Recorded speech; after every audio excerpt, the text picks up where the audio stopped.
유월절은 유대인에게 가장 큰 축제일입니다. 이스라엘 민족이 이집트에서 탈출한 일을 기념하기 위해 예루살렘으로 몰려옵니다. 예수님의 예루살렘 입성은 사람들에게 많은 관심을 불러일으켰습니다. 선지자 스가랴가 예언한 대로 새끼 나귀를 타고 오는 유대인의 새 왕 모습 그대로였습니다. 이스라엘 백성들은 예수님의 예루살렘 입성을 축하하기 위해 종려나무 가지를 흔들었습니다. 그리스도의 사명을 완수하는 인류 역사상 가장 중요한 주간이 시작되었습니다.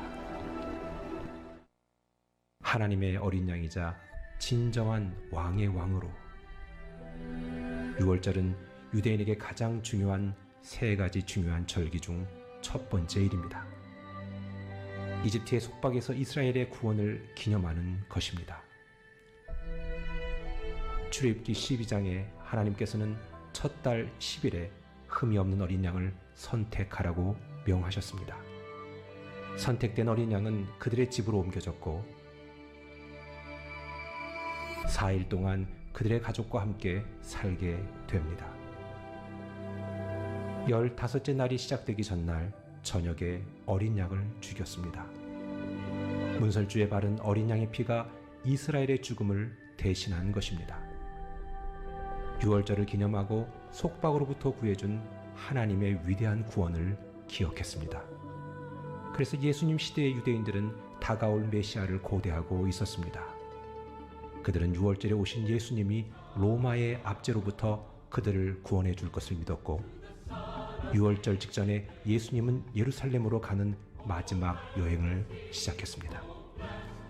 예수님처럼 수십만 명의 유대인들도 축제를 위해 도착했습니다.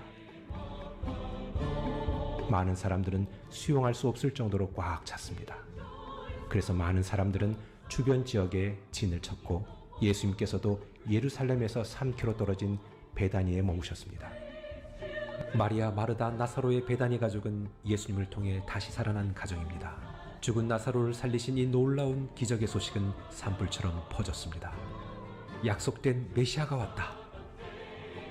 예수님과 제자들이 올리브산 위로 올라가면서 아침 햇살에 반짝이는 성전에서 사람들이 야자나무 가지를 잘라내고 그분이 가는 길 위에 그들의 의복을 땅에 놓았습니다. 마태복음, 마가복음, 누가복음에 예수님께서 성전에 들어가신 날은 유월절 5일 전 그 달의 10째 날이었습니다. 이것은 유대인들이 유월절 양을 선택했던 바로 그 날이 참 하나님의 어린 양이신 예수님께서 예루살렘에 입성한 날입니다. 예수님도 아버지의 집인 성전에 들어와서 죽기 전 나흘 동안 사람들을 가르쳤습니다. 호산나 찬송하리로다 주의 이름으로 오시는 이 곧 이스라엘의 왕이시여. 스가랴 예언이 성취되었습니다. 시온에 따라 크게 기뻐할지어다. 예루살렘에 따라 즐거이 부를지어다. 보라, 내 왕이 내게 임하시나니 그는 공의로우시며 구원을 베푸시며 겸손하여서 나귀를 타시니 나귀의 작은 것 곧 나귀 새끼니라. 유대인들은 예수님이 자신들이 바라던 메시아로 오자 하는 것에 실망했습니다. 그들은 예수께서 자신들이 원하는 정치적 목적을 이루려 하지 않은 것에 분노했습니다. 그들은 예수님의 진정한 구원을 이해하지 못했습니다. 얼마 전까지만 해도 예수님을 향해 호산나 찬송하리로다 외쳤던 군중 속에서 하나님의 어린 양 죽음에 대해 소리쳤습니다. 우리는 종종 예루살렘에 있는 당시 유대인들과 같은 질문에 직면합니다. 질문에 대한 명쾌한 해답은 세상의 죄를 대속하신 어린 양의 피에 의해서만 풀릴 수 있습니다. 유월절 예루살렘 입성의 진정한 승리는 십자가에 못 박혀 죽으신 예수님입니다. 그 죽음은 자신이 인류의 구원을 위해 메시아로 오셨음을 선포한 것입니다. 자신의 예언대로 사흘 만에 죽음에서 다시 살아나셨습니다. 죄인인 우리에게 부활의 승리를 확실하게 보이셨다는 것입니다. 예수님의 다시 사심은 그 부활을 믿는 자들에게 동일하게 역사하시며 이루실 약속인 것입니다.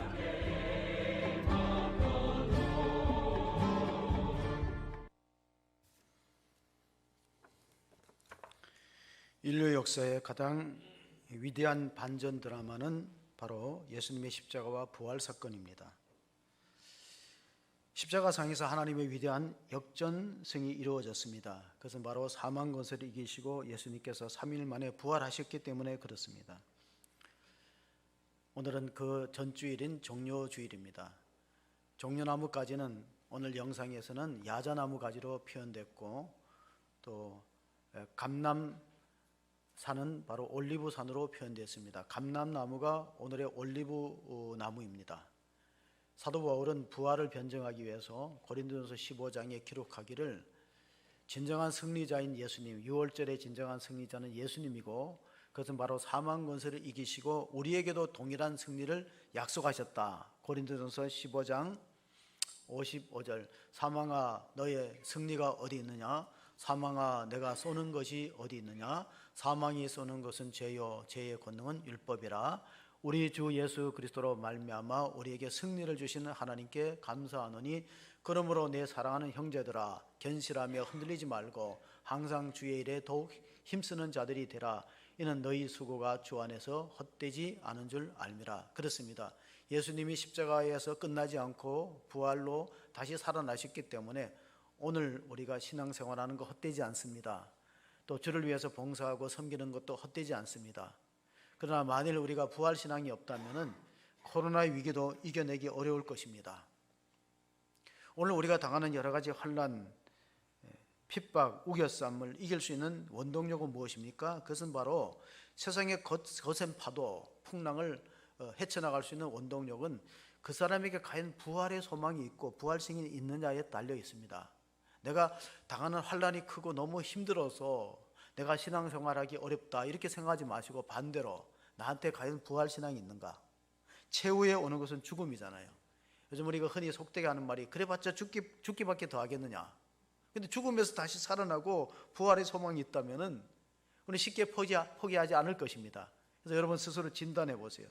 나는 예수님의 부활에 동참할 수 있는 그런 믿음을 갖고 있는가? 아니면은 그냥 오늘 예루살렘 성에 입성했을 때 호산나 다윗의 자손으로 오시는 이스라엘 왕이여 환영했던 그 인파들이 몇 날이 못 가서 십자가에 못 박으소서 하고 함성으로 바뀝니다. 이것이 바로 무리와 궁중의 태도입니다. 우리가 오늘날의 정치를 봐도 그렇습니다. 환영하던 사람들이 또 비판하기도 합니다. 예수님은 마지막 6월절 양이 10일 날에 골라서 어린 양을 10일 날 골라서 14일 날 선택해서 잡습니다. 마찬가지로 예수님께서도 종료주일을 예루살렘에 들어갔다가 나흘이 되었을 때 이제 마지막 6월절 만찬을 제자들과 나눕니다. 그 만찬석상에서 예수님은 잔을 가지고 감사기도 하시고 제자들에게 주시면서 마태복음 26장 28절 이것을 제사함을 얻게 하려고 많은 사람을 위하여 흘리는 바 나의 피 곧 언약의 피니라. 그러나 너희에게 이르노니 내가 포도나무에서 난 것을 이제부터 내 아버지의 나라에서 다시 새 것으로 너희와 함께 마시는 날까지는 마시지 아니하리라 하시니라. 이에 그들이 찬미하고 감람산으로 나아가니라. 자, 우리가 5월 달에 성찬식을 준비합니다. 성찬식 마치고 우리가 감람산에 찬미하고 갔듯이 하나님의 은혜를 찬미합니다. 그런데 가만히 보면은 상황적으로는 노래 부를 상황이 아니잖아요. 지금 오늘 밤에 붙들려 가면은 체포되고 고문당하고 채찍에 맞다가 십자가에 넘겨 죽어지는데 그런데 무슨 찬송할 기분이겠습니까? 그러나 예수님은 스가랴의 예언과 또 구약의 예언의 성취로 오신 분입니다. 예수님 십자가에 죽으셨다는 것은 바로 구약 예언이 성취되었다는 것이고 구원이 이루어졌다. 구원의 완성이고 또 율법을 이루신 것입니다. 우리는 율법을 지켜서 구원받지 못하기 때문에 믿음으로 구원받습니다. 이것이 하나님의 은혜라는 것입니다. 고린도전서 5장 7절에 예수님을 가리켜서 사도 바울은 6월절 양이라고 표현했습니다. 같이 읽어봅니다. 너희는 누룩 없는 자인데 새 덩어리가 되기 위하여 묵은 누룩을 내버리라. 우리의 6월절 양 곧 그리스도께서 희생되셨느니라. 자, 여러분 영상에 보면은 떡 반죽을 만드는 게 있어요. 밀가루를 반죽을 만들어서 넙떡하게 호떡처럼 굽는데 그거를 이스라엘 사람들이 먹는 무교병이라고 부릅니다. 왜 무교병이냐면은 애굽에서 이집트에서 탈출할 때 급히 어린 양을 잡아서 문설주와 임방에 피를 발랐어요. 그러면 십자가 모양이 됩니다. 가로 세로로 바르니까. 그러면 재앙이 미치지 않아요. 내가 피를 볼 때 너희를 넘어가리라. 우리가 의롭고 도덕적으로 착하고 깨끗해서 구원받는 것이 아니에요. 어린 양의 피가 발려져 심령에 발려져 있으면 내가 피를 볼 때 너희를 넘어가리라. 그 유월절 의식이거든요. 그리고 무엇을 먹었냐면 누룩을 넣지 않은 딱딱한 떡을 먹었습니다. 우리가 6.25를 상기하기 위해서 주먹밥을 먹습니다. 우리가 피랑 갈 때 정말 이 주먹밥을 먹었다. 그래서 후손들에게 그렇게 교육하듯이 이 사람들은 지금까지도 유월절 의식을 합니다. 그리고 유대인들은 가장 먼저 가르치는 성경이 레위기인데 레위기 17장 11절에 이런 말씀이 있습니다. 육체의 생명은 피에 있나니 내가 피를 제단에 뿌려서 죄를 속하게 한다. 생명의 피에 있으므로 피가 죄를 속하느니라. 이게 레위기의 가르침입니다. 여러분 성경을 한번 읽으려고 마음 먹고 결심했다가 레위기가 되면 재미가 없어서 못 읽습니다. 그래서 성경 통독에 레위기를 가리켜서 뭐라고 그러냐면 성경의 히말리아산 고비 사막이라고 불러요. 혹시 결심하고 창세기부터 읽으려면 창세기는 재미있어요. 근데 창세기 출애굽기까지는 뭔가 스토리가 역사적인 스토리가 있는데 레위기에는 짐승을 잡아서 뭐 각을 뜨고 피를 뿌리고 재미가 하나도 없습니다. 그래서 중도에 포기되기 때문에 고비 사막과 같아. 그런데 이스라엘 사람들은 반대로 레위기를 가장 중요하게 가르칩니다. 왜? 이 레위기는 제사에 대한 말씀이고 제사가 오늘날의 예배이기 때문에 그래요. 예배를 가장 중요하게 가르친다는 거예요. 히브리서 9장 22절에 보면 피 흘림이 없이는 제사함이 없다. 왜 제사를 가르쳤냐면은 사람의 생명은 피에 있어요. 피가 건강하면 그 사람은 건강한 거예요. 그래서 피가 생명을 속하기 때문에 죄를 속하기 때문에 사람의 생명이 피에 있기 때문에 짐승의 피를 잡아갖고 성전에서 피를 뿌림으로써 죄를 속하는 겁니다. 그런데 그건 효력이 길어야 1년이에요. 유효기간이. 대속죄일, 이스라엘 사람들은 대속죄일에 제사장이 지성소에 들어가서 짐승의 피를 뿌렸어요. 그럼 이스라엘 민족의 죄가 속하는 거예요. 그걸 대속죄일이라고 염키푸라라고 히브리 말을 씁니다. 그런데 그거는 1년마다 되풀이해야 됩니다. 세례 요한이 예수님을 소개할 때 이렇게 소개했습니다. 요한복음 1장 35절 36절에 또 이튿날 요한이 자기 제자 중 두 사람과 함께 섰다가 예수께서 건의심을 보고 말하되 보라 하나님의 어린 양이로다. 이스라엘 사람들은 이렇게 표현하면 알아요. 근데 우리나라 선교사가 외국에 선교하러 갔는데 양이 없는 동네가 있어요. 아프리카야. 돼지를 키웁니다. 돼지는 키워서 뭐 식용으로 쓰기도 하는데 양이 없어요. 그러니까 번역할 때 고민했다는 거예요. 보라 하나님의 어린 양이다. 세상 죄를 지고 하는 하나님의 어린 양이다 하면은 이해가 안 되는 거예요. 그래서 이렇게 그 나라 말로 아프리카 말로 이렇게 번역을 했다고 합니다. 보라 하나님의 어린 돼지다. 그 왜 어린 돼지라 하면 그 사람들 이해가 되는 거예요. 공감이 되는 거예요. 왜 돼지 잡아서 그 사람들도 자기 나름대로 속죄 의식을 했기 때문에. 성경은 우리를 죄 아래 가두어 두었습니다. 로마서 3장 23절 보면은 이런 말씀이 있습니다. 모든 사람이 죄를 범하였으며 하나님의 영광에 이르지 못하더니 그리스도 예수 안에 있는 속량으로 말미암아 하나님의 은혜로 값없이 의롭다 하심을 얻은 자 되었느냐. 자, 왜 모든 사람을 죄 아래 가두었냐면은 커트라인이에요. 하나님의 커트라인을 낮게 잡으면은 우리 가운데 예수 안 믿어도 구원받을 사람이 있어요.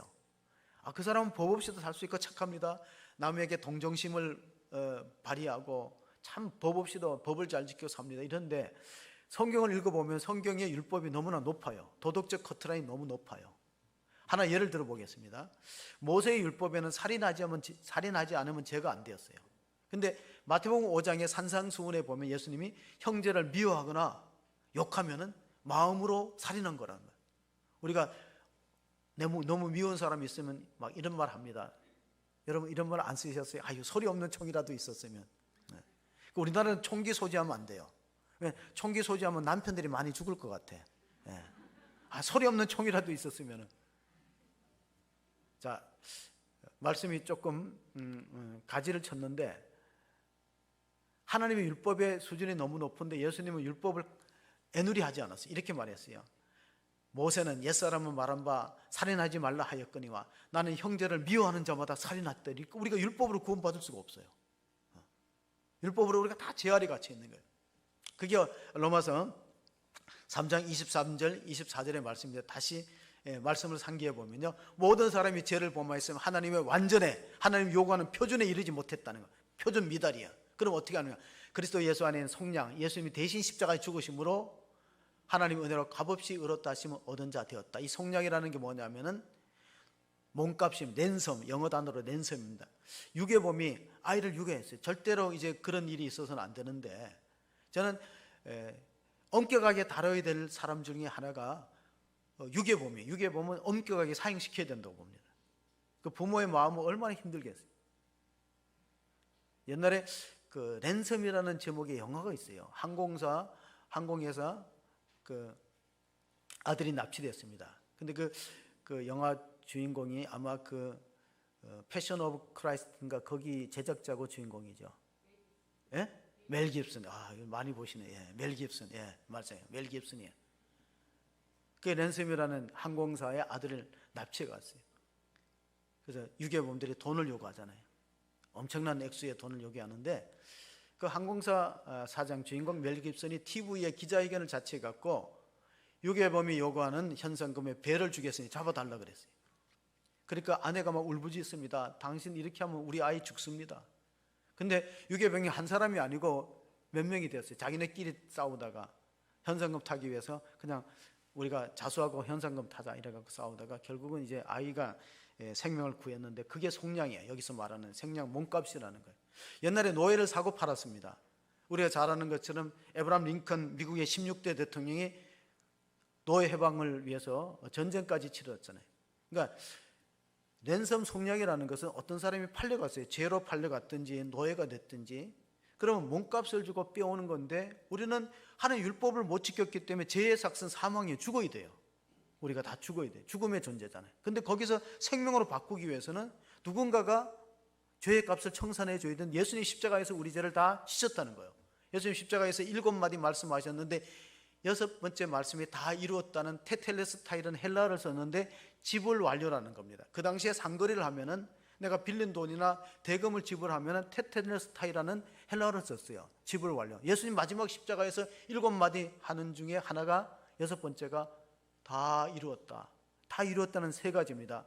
구약의 예언을 다 이루었어요. 예수님이 오시기 전에 예수님의 고난에 대해서 이사야는 700년 전에 예언했어요.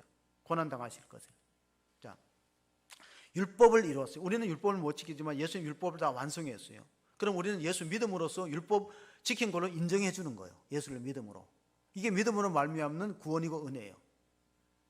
신비하고 놀랍지만은 성경은 그렇게 선언하고 있어요. 3번째로는 구원을 성취한 거예요. 구원. 오늘 우리의 구원을 이뤘기 때문에 제가 우리 제자반하고 같이 사형리 전도를 실습하고 있습니다. 사형리 책자를 가지고 오늘 또 이제 주일 예배 마치고 갈 건데, 사형리는 뭐냐면 4가지 영적인 원리예요. 첫 번째 원리가 하나님 우리를 사랑한다는 겁니다. 첫 번째 원리예요. 하나님은 당신을 사랑하고 당신을 위해서 놀라운 계획을 가지고 있습니다. 그게 첫 번째 원리라는 거예요. 하나님이 세상을 이처럼 사랑하사 독생자를 주었으니 이는 저를 믿는 자마다 멸망하지 않고 영생, 생명을 얻는 것이 하나님의 목적이다. 두 번째는 뭐냐? 제2원리. 자연계에는 봄, 여름, 가을, 겨울 순환하는 그 법칙이 있잖아요. 영적인 세계도 4가지 법칙이 있는 거예요. 두 번째 법칙은 오늘 말한 것처럼 인간은 죄에 빠졌다. 하나님을 떠나고 불순종하고 죄에 빠져 있어요.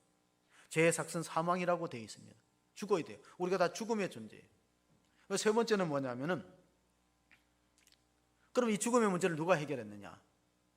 죄는 하나님과 우리 사이에 단절을 가져왔어요. 아무리 전력이 많아도 전기선이 끊어지면요 쓸 수가 없는 거예요. 단절되면. 하나님 우리를 아무리 사랑하고 여러분의 행복을 위해서 아무리 계획을 갖고 있어도 우리가 죄로 하나님과 멀어지고 관계가 단절되면은 하나님의 생명을 공급받지 못하는 거예요. 그래서 그거를 예수님의 십자가로서 연결시켜 줬다는 거예요. 하늘과 땅을 연결시켜 두시듯이. 그래서 이거를 우리가 종교개혁자 1517년에 마틴 루터가 종교개혁을 일으키면서 이 내용을 정가된 의라고 표현했어요. 정가되는. 나는 의로움이 없어요. 가령 예를 들어서 어떤 사람이 정치인인데 잘못된 것을 다른 사람한테 넘기는 걸 책임전가라고 그러잖아요. 책임전가. 근데 전가는 2가지가 있어요. 짐승을 잡아다가 짐승의 머리에다가 손을 얹고, 예배드리는 사람이 손을 얹고 그 짐승을 잡아서 피를 흘리고 제단에서 제사를 드리면 죄가 전가되는 거예요. 내 죄가 짐승한테 옮겨지는 걸 죄의 전가라고 부르고, 의의 전가는 반대로 예수님이 십자가에 주신 의가 내가 믿음으로 그 의가 내한테 옮겨오는 거예요. 의의 전가. 그게 루터가 주장했던 바로 믿음으로 말미암는 구원의 원리인데, 이스라엘 사람들은 오늘 또 영상을 보셨듯이 예수님을 그들이 바라는 메시아가 아니라고 오해했던 거예요. 그냥 그들은 자기가 율법을 지켜서 구원받겠다는 자기 노력, 자기 공로, 자기 업적을 중요시 여겼어요. 그 중에 하나가 사도 바울입니다. 로마서 10장 3절에 보면 바울이 고백하기를 하나님의 의를 모르고 자기 의를 세우려고 힘써 하나님의 의에 복종하지 아니하였느니라. 그리스도는 모든 믿는 자에게 의를 이루기 위하여 율법의 마침이 되시니라. 이게 무슨 뜻입니까? 우리는 구약 율법을 다 못 지켜요. 근데 예수님이 다 지켰다는 거예요. 그럼 예수 믿음으로써 우리를 동일한 효력을 발생하는 것이 의의 증거예요. 얼마나 귀한 일입니까? 이게 은혜라는 것이고, 이거 루터가 말했던 믿음으로 구원받는 것이에요. 자, 그럼 여기서 질문이 생깁니다. 우리가 율법을 다 못 지키는데 하나님 왜 율법을 주셨는가? 십계명과 구약의 모든 율례와 규례와 법도를 주셨는가? 지키지도 못할 걸. 거기에 대해서 바울은 이렇게 말합니다. 로마서 3장 20절에 그러므로 율법의 행위로 그의 앞에서 의롭다 하심을 얻을 육체가 없나니 율법으로는 죄를 바로 그거예요. 율법을 지켜서 율법의 행위, 성경 말씀을 그대로 행위로 삶으로 지켜서 의로워질 육체는 한 사람도 없다는 거예요. 예수님 외에는. 그럼 왜 율법을 왜 줬는가? 죄를 깨달으려고 준 거예요. 여러분, 교통법규가 없다면 내가 법규를 어겼다는 생각이 안 들잖아요. 여기는 30km 이상 못 달리는 도로가 학교 앞이에요. 근데 내가 50km 달렸어요. 전혀 속도감이 안 느껴져요. 근데 50km 다니면은 30km는 제한 표시가 있으면 내가 여기서 과속했구나 느끼잖아요. 그걸 안 걸어놔 보세요. 그 표시가 없어 보세요. 그냥 50km 달리면 나는 천천히 달렸다 생각하는 거예요. 율법이 없다면 나는 의롭고 깨끗한 줄 안다니까. 모든 사람들이. 율법이 있어야 죄를 깨닫는 겁니다. 그래서 율법을 가리켜서 엑스레이와 같아 표현합니다. 엑스레이. 여러분, 엑스레이 찍는다고 뼈가 붙습니까? 안 붙어요. MRI, CT 아무리 비싼 거 찍어도 치료되지 않습니다. 진단 기능이지. 그 율법이 있어야 내가 죄인이구나. 그러면 어떻게 됩니까? 내가 어떻게 구원받을 수 있을까? 예수님께로 가는 거죠. 그래서 갈라디아서는 예수를 가리켜서 그리스도는 우리의 몽학 선생이다. 가정교사와 같다. 내가 내 힘으로 구원 못 받기 때문에 내가 예수님 앞에 갈 수밖에 없다. 믿을 수밖에 없다. 그런 이제 신앙 고백이 나오는데 현대 교회가 문제가 뭐냐면은 회개 없는 중생이에요. 독일 고백교회 목회자 보네프가 오늘날 기독교의 적이 뭐냐? 오늘날 기독교의 적은 값싼 은혜다. 칩 그레이스. 값싼 은혜. 뭐가 값싼 은혜냐? 회개하지 않았어요. 근데 중생, 회개 없는 중생. 고백 없는 세례. 자기 죄를 고백하지 않고 세례 받는 거예요. 그리고 희생 없는 제자도. 제자는 자기를 부인하고 자기 십자가를 져야 되는데 그게 없어요. 그러니까 쉽게 간다는 거예요. 물론 복음은 믿음으로 값없이 구원받지만은 복음 자체가 값싼 건 아니에요. 우리가 부모님으로부터 한없는 사랑과 은혜를 받고 자랐어요. 근데 부모님은 그걸 쓰진 않잖아요. 내가 너한테 대학교 다닐 때 등록금이 얼마다, 이렇게 뭐 병원비가 얼마다 쓰지 않잖아요. 한없는 사랑을 베풀어 주지만은 자녀가 어느 정도 성장하면은 부모님한테 감사할 줄 알고 고마워할 줄 알잖아요. 우리가 값없이 구원받지만은 하나님의 은혜에 대해서 감사할 줄 모른다면은 어떻게 되겠습니까? 예수님께서 우리를 위해서 십자가에 죽으시면서 7마디 말씀하셨는데 그 첫 번째 말씀을 우리가 본문에 34절에 기록된 첫 번째 말씀을 읽어봅니다. 이에 예수께서 이르시되 아버지 저들을 사하여 주옵소서 자기들이 하는 것을 알지 못하느니라 하시더라. 그들이 그의 옷을 제비 뽑을세. 자, 십자가 밑에는 로마 군병들이 겉옷을 제비 뽑는다는 거 뭡니까? 십자가의 처형은요 로마 시민권들한테는 절대로 하지 않습니다. 왜냐하면 그 당시에 페르시아 지역이라든가 바벨론 지역에서 가장 흉악한 죄수를 죽이는 잔인하고 고통스러운 사형 제도가 십자가예요. 이렇게 표현하면 여러분이 이해가 될 거예요. 우리나라에서 옛날부터 뭐 삼족을 멸한다는 말이 있고 역적들은, 그리고 그걸 뭐라고 부르나 육실할 놈이라고 불렀어요. 굉장히 무서운 욕이에요. 그 무서운 욕을 우리가 의미도 없이 하잖아요. 그죠? 에이, 자기 자식들도 보고도 그래. 저도 들었어요. 우리 부모님으로 에이 육실할 놈. 그래서 초등학교 때 그 뭔 뜻인지 몰랐어. 이스라엘 사람들 중동 지방에는 십자가에 매달 놈이 최고 욕이에요. 최고예요. 왜냐하면 잔인하고 공포스럽게 오랫동안 고통을 주는 것이에요. 그리고 규칙이 있는데 첫째, 십자가를 매기 전에 채찍질을 하는 거예요. 엄청나게 긴 가죽끈에다가 나비라든가 짐승의 뼈를 달아갖고 채찍으로 치면은 몸을 몇 바퀴 감고 살점이 떨어지는 거예요. 채찍을 친다는 규정이 있고, 두 번째로는 자기가 죽을 사형틀을 자기가 메고 가야 돼. 골고다 언덕. 여러분, 골고다는 아람어입니다. 그리고 갈보리라는 것은 라틴어예요. 라틴어 아람어. 골고다 갈보리, 해골의 곳이라는 데. 사람 죽이는 장소예요. 사형하는, 집행하는 장소가 골고다고 갈보리예요.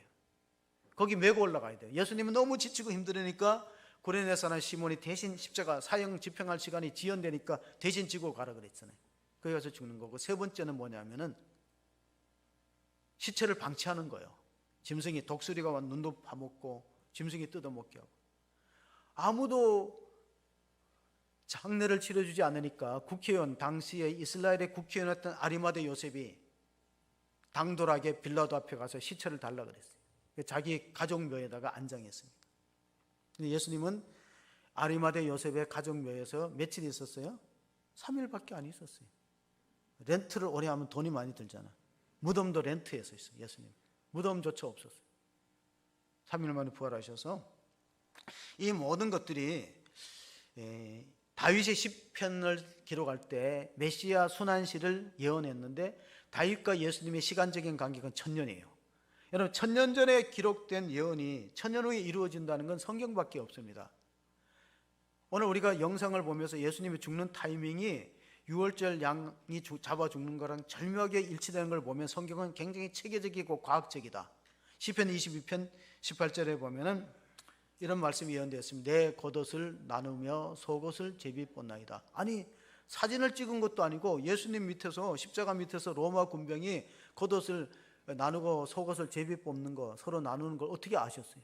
1000년 전에 다 기록이 됩니다. 그리고 1절을 보면 예수님이 십자가상에서 네 번째 말씀이 이 말씀이에요. 근데 네 번째 말씀을 아람어로 하셨어요. 엘리 엘리 라마 사박다니, 나의 하나님 나의 하나님 어찌 나를 버리셨나이까? 어찌 나를 멀리하여 돕지 아니하시며 내 신음소리를 듣지 아니하시나이까? 이 다윗의 시편의 말씀이 예수님이 십자가상에서 7마디, 가상칠언이라고 부르는 7마디 말씀 가운데 네 번째 말씀입니다. 그리고 저들의 죄를 용서하여 주시옵소서, 용서를 선언한 게 첫 번째 말씀이에요. 일본의 신학자 우리치마루 간조가 소감이라는 책에서, 여러분, 하나님 본다는 것은 환상이나 계시로 보는 게 아니에요. 꿈으로 본다는 게 아니에요. 예수 그리스도를 진정한 하나님으로 고백하는 거예요. 그 억울한 죽음을 죽으시고, 불법 재판에 의해서 억울한 죽음을 죽으시고, 죄인들과 같이 강도들 사이에서 십자가에 못 박히고, 절대 고독, 하나님마저 버린 절대 고독 속에서 죽어간 그분을 하나님 아들로 인정해야 인생의 문제가 풀린다는 거예요.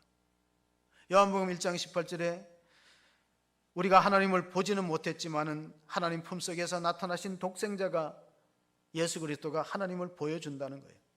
그러므로 우리가 십자가의 고난을 묵상해 보면요, 오늘 이 땅을 살아가는 사람 가운데 공정의 문제 때문에 고통당하는 사람이 있어요. 불의하다, 불법적이다, 억울하다 그랬지만 예수님의 십자가 앞에서는 우리가 이미 입이 다물어질 수밖에 없어요. 예수님은 억울하게 선한 일하고 환자를 고치고 복음을 전파하다가 십자가에 고난 당하지 않았습니까? 그것도 강도 사이에 못 박혔습니다. 우리나라에 사형 선고받은 사람이 60명 됩니다. 집행을 안 했어요. 상당한 기간 집행 안 했죠. 나이로 보면 젊은 사람도 있고 최고령자는 70대입니다. 어부였다가 사람을 바다에 빠뜨리고, 악한 사람이 사형을 선고받았지만 집행이 되지 않았다는 거예요. 그럼 로마 당국과 이스라엘은 왜 예수님을 강도 사이의 십자가에 못 박았냐면은, 강도들은 국가를 전복하려는 반란을 깨닫거나 흉악한 살인 강도나 이런 사람들과 같은 취급을 하는 거예요. 예수님을 존경하지 못하기 위해서, 예수님을 믿지 못하기 위해서 그렇게 강도 사이에다 집어넣는데, 가만히 보면 하나님이 그것에 상징적인 의미가 있어요. 한 사람은 구원받고 한 사람은 그냥 멸망했어요. 예수님에 대한 태도도 우리가 두 가지로 결정이 됩니다. 예수님은 진정한 구세주 메시아로 믿는 사람하고 거부하는 사람, 비난하는 사람으로 나누어집니다. 그래서 예수님께서 그 강도들 사이에서 한 사람이 이렇게 요청하는데, 이게 두 번째 말씀입니다. 예수님 십자가상에서 두 번째 말씀은 낙원에 대한 말씀입니다. 이르되 예수여 당신의 나라에 임하실 때 나를 기억하소서 하니, 예수께서 이르실 때 내가 진실로 내게 이르노니 오늘 내가 나와 함께 낙원에 있으리라 하시니라. 자, 이 낙원이 뭘까요? 낙원하면 파라다이스로 번역이 되는데, 파라다이스의 뜻은 페르시아의 정원이라는 뜻입니다. 페르시아의 정원이 얼마나 아름답게 구성되어 있고 만들어졌냐면은 잔잔한 호수도 있고 아름다운 꽃도 있고 나무도 있고 새들이 지저귀고, 그 페르시아의 정원을 파라다이스라 그리고, 파라다이스를 우리말로 번역하면 낙원이에요. 미국의 대통령이 있는 곳은 백악관이고 우리나라는 청와대고 뭐 옮긴다고 하지만은, 프랑스의 대통령궁 혹시 이름 아세요? 예? 프랑스 왕이, 프랑스의 대통령이 거주하는 장소를 프랑스 대통령 집무실이죠. 예? 예, 저기서 조금 자신 없지만 확신 없는 말, 엘리제 궁이에요. 엘리제 궁. 그 엘리자라는 게 무슨 뜻이냐면 그리스, 헬라의 정원을 말합니다. 그러니까 가장 좋은 장소가 낙원이라는 뜻이라고 해석하면 됩니다. 에덴도 낙원이라고 해석하는데, 헬라 사람들은, 이제 우리가 성경을 보면 구약은 히브리어 이스라엘 언어로 되어 있고 신약은 헬라어 그리스 말로 되어 있습니다. 왜 신약은 헬라 말로 되어 있냐면, 그때 알렉산더가 헬레니즘 정책을 썼어요. 알렉산더 알죠? 젊은 나이에 세계를 정복한 사람이 모든 언어는 그리스 말로 써라, 헬라 말로 써라. 그래서 헬라 말로 쓰는데, 우리가 지금 알고 있는 헬라 말이 알파 오메가 정도는 알고 있어요. 처음과 끝. 그게 헬라 말이 영어가 아닙니다. 알파 오메가는 영어가 아니에요. 그리스 말입니다. 헬라어입니다. 그리고 러시아의 왕궁은 크렘린이라고 그래요. 크렘린. 근데 이게 유네스코 문화재로 등록됐는데, 크렘린의 뜻은 요새 안의 도시예요. 하여튼 그 이름 자체가 전쟁을 하는 요새 안의 도시입니다. 지금 우리나라 기름 요금이 너무 올랐어요. 그래서 전기차가 대세인데, 전기차 배터리는 니켈이 들어갑니다. 니켈 금속이. 근데 니켈이 러시아 쪽에서 나오니까 이게 굉장히 값도 상승하고, 또 이 자동차가 이제 기다리는 사람 많습니다. 출고가 잘 안 되는 게 뭐냐면 전쟁 때문에 그렇습니다. 자, 낙원에 들어간다는 낙원이 뭐냐? 조금 우리가 그 4월절 추천 도서를 보면요, 들어간 서문에 보면 이런 게 있어요. 들어가는 서문에 읽어보세요. 거기 보면 이런 일, 성도 한 분이 목사님한테, 저자이자 목사님한테 질문합니다.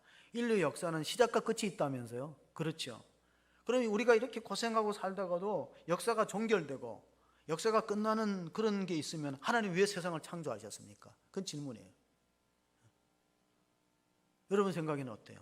근데 이 질문은 조금 약간, 제가 볼 때는, 제가 그 책을 읽으면서 이 질문은 약간 모순이 있다 생각해요. 이런 모순이죠. 어차피 우리 죽을 걸 왜 태어났냐, 이렇게 질문하는 거 똑같잖아. 살다가 고생하다가 우리 다 죽잖아. 죽을 걸 왜 태어났어? 대답해 보세요. 가장 불효가 뭐냐면 부모님한테 이렇게 말하는 거예요. 엄마, 이렇게 날 고생시키려면 왜 낳았어? 이건 불효 자식 아니에요? 그런 아이들이 없기를 바래요. 가끔 그런 아이들이 있어요. 나 이렇게 뭐 다른 집처럼 잘 해주지도 못하고 이렇게 고생시킬 거면 왜 나를 낳았어? 그러면 그 부모 가슴에 못 박는 거 아니에요? 하나님 세상을 다 끝낼 건데 왜 이 세상을 창조하셨습니까? 질문하고 연결해서 생각하는데, 그 목사님은 친절하게 이렇게 대답했어요. 하나님의 백성을 천국 보내기 위해서는 훈련 장소로 이 땅이 필요하다는 거예요. 그 톨스토이도 비슷한 말 했어요. 러시아의 대문호 톨스토이가 이 땅은 대합실과 같아. 여러분, 대합실에 앉아서 기다립니다. 어디로 갑니까? 한 사람은 천국행 열차를 타고 한 사람은 지옥행 열차를 탄다는 거예요. 그게 이 세상은 대합실과 같아. 이 세상은 목적지가 아니에요. 훈련 장소고, 하나님 백성을 훈련해서 천국으로 보내는 대합실과 같아. 너는 상행선, 나는 하행선. 갈 길이 서로 달랐다. 그런 노래가 있대요. 여러분 찬송가만 들으니까 잘 모르실 것 같은데, 그러면 낙원은 어떤 것이, 왜 천국이라고 말 안 하고 낙원이라고 말할까? 가만히 생각해보니까 그런 것 같아요. 이 책에 보니까 천국 바로 알기에 보면은 우리가 죽으면은 어떻게 되느냐? 천국을 바로 가지 않고 낙원이라는 곳에 있을 수 있다는, 낙원이라는 곳에. 그래서 부활의 몸을, 새로운 몸을 입기 전에 중간 상태가 낙원이라고 표현했어요. 제가 부목사로 있을 때 노량진 경찰서에 유치장에 가서 설교를 몇 번 했어요. 그게 뭐냐면은 뭐 사고를 저질렀거나 잘못된 사람들이 재판하기 전에 기다리는 곳이 유치장이에요. 가면 이제 예배를 드리면은 우리가 갈 때 여전도에서 뭐 우유나 이게 빵을 가지고 갑니다. 그러면 그분들이 쭉 이렇게 모여요. 쇠창살 사이에서. 그럼 제가 이제 가운데 서서 하나님의 말씀을 전하죠. 설교를 하는 거죠. 진지하게 듣는 사람도 있고 뭐 이렇게 뭐 고개 푹 숙이는 사람도 있어요. 근데 그 유치장이 뭐냐면요, 감옥에 가기 전에 대기 장소예요. 감옥에 가기 전에. 그러니까 지옥 가기 전에 대기 장소가 음부고 천국 가기 전에 중간 상태가 낙원이라 그렇게 보시면 돼요. 근데 여기에는 학설이 4가지 있기 때문에 조금 이번 기회에 조금 설명하겠습니다. 첫째, 여호와의 증인과 안식교회는 사람이 죽으면 영원히 잠을 잔다. 부활의 시간까지 잠을 잔다. 물론 잠을 잔다는 것은 동면하는 동물들이 있잖아요. 개구리나 곰은 겨울잠을 자잖아요. 그러면 잠을 잔다 할 때 하루 자나 한 달 자나 마찬가지예요.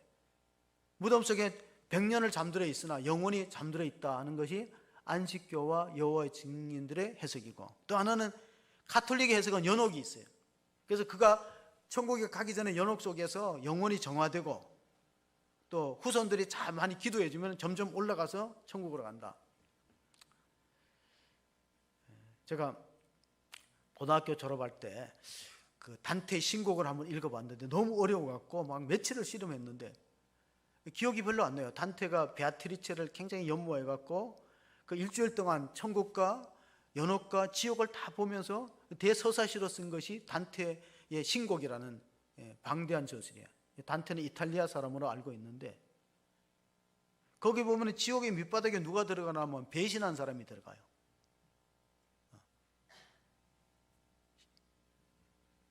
시저를 배신했던 사람, 시저를 브루토스 같은 사람 들어가고, 가룟 유다가 들어가요. 브루토스 가룟 배반한 사람이 들어가요.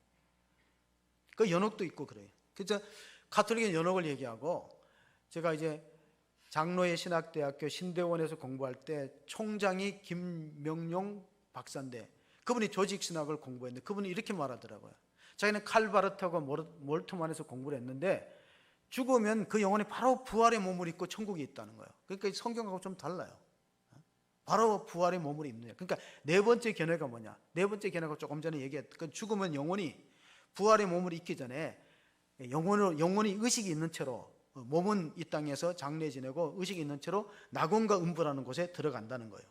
그러면 우리가 그걸 조금 알기 위해서는 누가복음을 한번 읽어보셔야 돼요. 누가복음 16장 22절 23절 거기 보면 낙원과 음부가 나옵니다. 자, 이에 그 거지가 죽어 천사들에게 받들려 아브라함의 품에 들어가고 부자도 죽어 당사되매 그가 음부에서 고통 중에 눈을 들어 멀리 아브라함과 그의 품에 있는 나사로를 보고. 자, 이 영혼이 죽었어요. 이 누가복음 16장은 이렇습니다. 한 부자는 맨날 잔치하고 호화를 연락하면서 먹고 살았는데 죽어서 불꽃 가운데, 음부라는 것은 지옥을 들어가기 전에 대기 장소에서 고통 가운데 있고, 또 그 거지 나사로는 헌대를 앓으면서 부자의 상에서 떨어지는 부스러기를 먹었지만은, 그렇지만은 어떻게 됐다고요? 그는 아브라함 품, 그 안식하면서 천국 들어갈 준비를 하는 거예요. 그런데 여기서 중요한 힌트는 뭐냐면은 부자는 이름이 없어요. 불행하게 고통 중에 가난하게 살았던 나사로는 이름이 있습니다. 우리가 진지하게 생각해야 될 것은 내가 죽고 나서 내 이름이 하나님 나라 생명책에 기록될 수 있는가 잘 생각해 보셔야 됩니다. 요한계시록을 보면 하나님의 나라의 생명책에 이름이 농명되지 않은 사람은 다 둘째 사망의 해를 입는다고 되어 있어요. 둘째 사망이 뭡니까? 첫째는 육신이 죽는 거고 둘째는 영혼이 죽는 겁니다.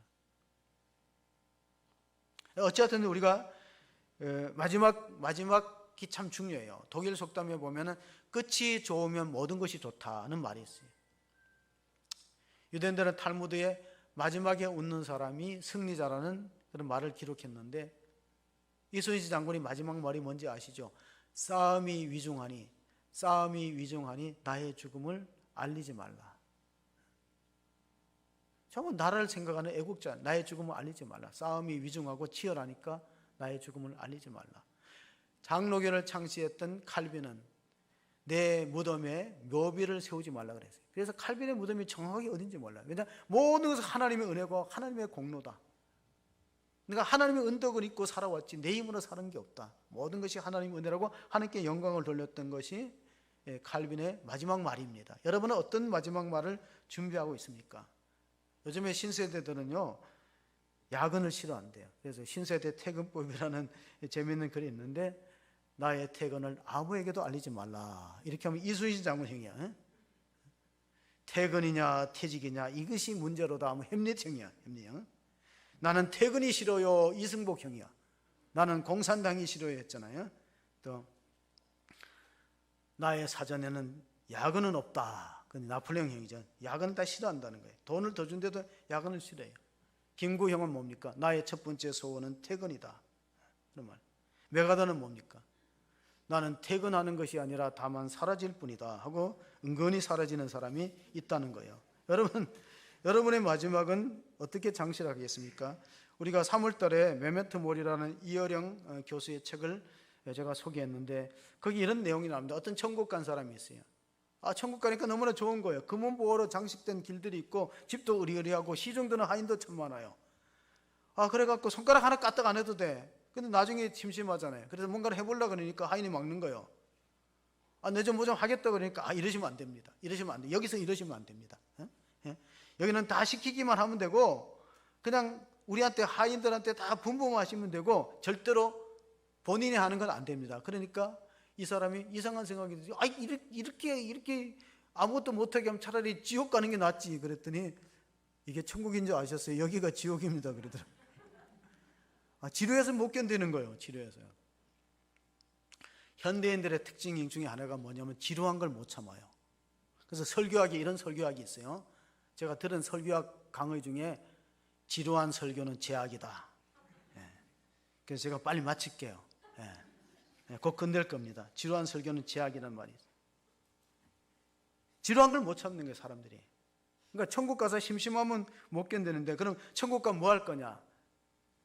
4월달 추천 도서에 나와서 천국 가면 첫째 섬김이 있어요. 다른 사람 잘 하나님 섬기는 예배, 섬김이 있고, 두 번째는 교제가 있는 거예요. 사랑하는 사람들과 교제가 있고, 세 번째가 뭐냐? 천국 가서 할 일이 뭐냐면 성장이 있어요.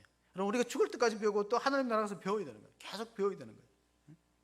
근데 그러지 못하면은 오늘 우리가 다시 본문으로 돌아와서 말씀을 몇 군데 읽고 마치려고 합니다. 누가복음 23장 35절 보면 불평하고 배움을 포기하면 자꾸 불평과 원망이 생깁니다.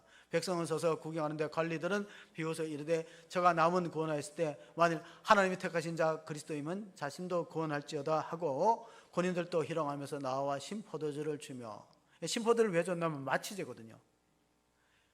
이 우슬초에다가 포도주를 이렇게 담궈서 주면 그걸 먹으면 고통을 잊으러 마취를 준 겁니다. 자, 37절 38절 연속해서 읽어보시면은 이르되 내가 만일 유대인의 왕이면 내가 너를 구원하라 하더라.